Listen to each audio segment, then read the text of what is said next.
Hello everyone, my name is Nayla Della Azara, student ID 233111024 from the Information Systems program.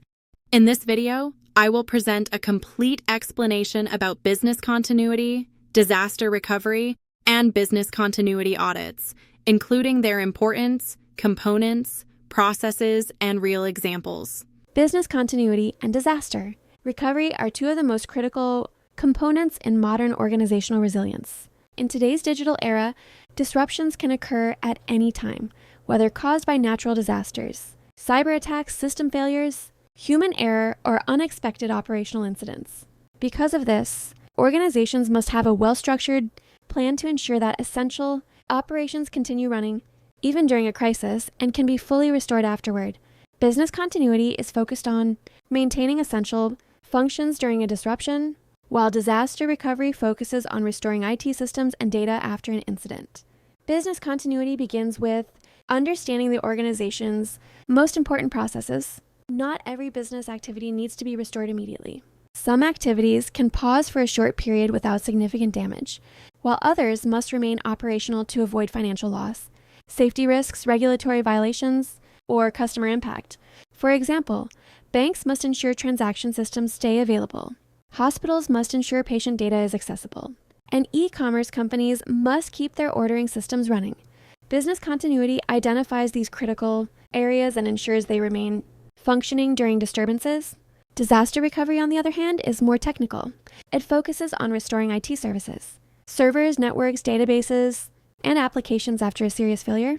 When a cyber attack damages the primary data center or a natural disaster destroys infrastructure, disaster recovery procedures define how the organization will switch to backups, restore data, activate secondary systems, and bring operations back online. Without disaster recovery, business continuity cannot happen because almost all business functions today depend on technology. A key part of business continuity and disaster recovery is risk assessment. Organizations must identify what kinds of risks threaten their operations. Risks can include power outages, hardware failures, ransomware attacks, staff shortages, floods, fires, or even supplier failures. Each risk must be analyzed based on its likelihood and potential impact. High-impact risks require more detailed preparation. This step ensures that the organization understands what could go wrong before creating the continuity strategy. Another important component is the business impact analysis, or BIA. This identifies what happens if a business function stops operating. For example, if the billing system is down for one day, how much financial loss would occur? If the customer support line stops working for 2 hours, how many customers would be affected? BIA helps determine recovery priorities using indicators such as recovery time objective and recovery point objective. Recovery time objective is the maximum acceptable time that a function or system can be unavailable. Recovery point objective is the maximum acceptable amount of data loss that can occur, measured in time.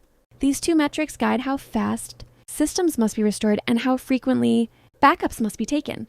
Business continuity plans also include communication strategies. During a crisis, communication is often chaotic and misinformation can spread quickly. That is why organizations must define who communicates with employees, who communicates with customers, and who communicates with external stakeholders such as government agencies or partners. Clear communication is essential to maintain trust and reduce confusion. For example, during a system outage, customers need to know what is happening, how long the issue will last, and what solutions are being implemented. Disaster recovery also involves selecting the right backup strategy. Organizations typically use several types of backups, including full backups, incremental backups, differential backups, and cloud replication. Some organizations maintain an off-site backup location, while others use real-time data mirroring. The choice depends on the organization's size, budget, and tolerance for downtime. In many cases, businesses use a combination of local backups, cloud backups, and remote disaster recovery sites to ensure maximum protection. An essential element of both business continuity and disaster recovery is training and awareness. Employees must know what to do in a crisis. Without proper training, even the best business continuity plan will fail. Training may include evacuation procedures, emergency communication steps, cybersecurity awareness, data recovery steps, and service restoration tasks. Regular training ensures that all staff are prepared and capable of performing their roles. during unexpected events. Testing and simulation are equally important. Plans cannot simply be documented, they must be tested to verify effectiveness. Organizations conduct tabletop exercises, where teams walk through the steps of the plan, as well as technical simulations where backup systems are activated, and IT teams attempt to restore systems under realistic conditions. Testing reveals weaknesses in the plan, such as outdated contact lists, missing documentation, or technical failures in backup systems. The goal is to ensure the plan works in real-world scenarios, not just on paper. This takes us to business continuity audits. A business continuity audit is a systematic review conducted to evaluate whether the organization's continuity and recovery processes are effective, complete, and aligned with industry standards. The audit ensures that the organization is not just creating plans, but maintaining them, updating them, and actually implementing them when needed. Business continuity audits involve checking documentation, interviewing staff, reviewing test results, and ensuring compliance with standards such as ISO 22301.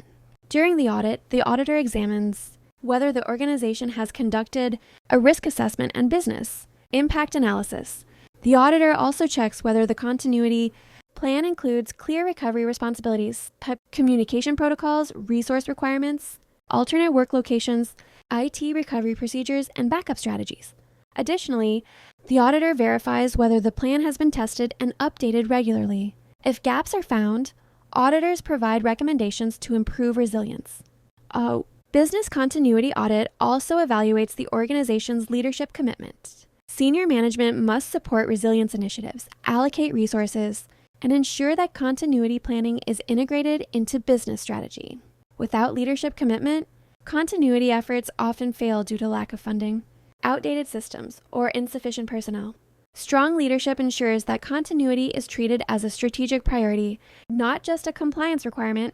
Another focus of the audit is the IT disaster recovery plan.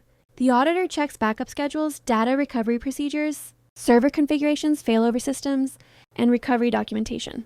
The auditor also evaluates whether the organization follows best practices in cybersecurity, access control, and data protection. Given the rising threat of ransomware, disaster recovery audits increasingly examine whether the organization uses immutable backups and whether recovery systems are isolated from the primary network to prevent infection. The audit also checks whether the organization has adopted redundant infrastructure. Redundancy includes backup power supplies, duplicate servers, multiple internet connections, and geographically separated recovery sites. Redundancy ensures that if one component fails, the entire system does not collapse. For example, many companies use 2 data centers in different regions so that if one is destroyed, the other can take over. A crucial part of business continuity is vendor and supply chain management. Many organizations depend on external suppliers for hardware, software, cloud services, logistics, and equipment.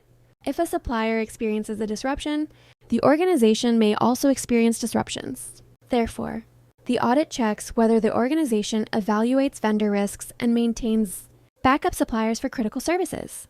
Crisis management is another core component. While business continuity ensures operations continue and disaster recovery ensures systems are restored, crisis management focuses on decision-making, stakeholder communication, and organizational coordination. A crisis management team is responsible for assessing the situation, making rapid decisions, and ensuring that all departments work together during emergencies. This team plays a central role during incidents such as cyber attacks, fires, or large-scale outages. Continuous improvement is also essential. Business continuity and disaster recovery are not one-time projects. They must evolve as technology changes, new risks emerge, and business processes grow. Regular reviews allow the organization to adapt its plans based on new threats, lessons from past incidents, and changes in tools or infrastructure. The business continuity audit ensures this continuous improvement takes place by identifying weaknesses and recommending corrective actions. In conclusion, business continuity and disaster recovery are essential for maintaining organizational resilience in a world full of uncertainties. They ensure that critical services continue operating during disruptions and that systems can be recovered after disasters. Business continuity focuses on maintaining business functions, while disaster recovery focuses on restoring IT systems. Both require risk assessment, business impact analysis, communication planning, backup strategies, training, testing, and leadership support. Business continuity audits play a vital role in evaluating the effectiveness of all these components, identifying gaps, and ensuring that organizations remain prepared for unexpected events.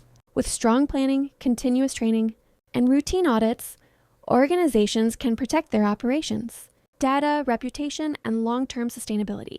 Thank you for watching.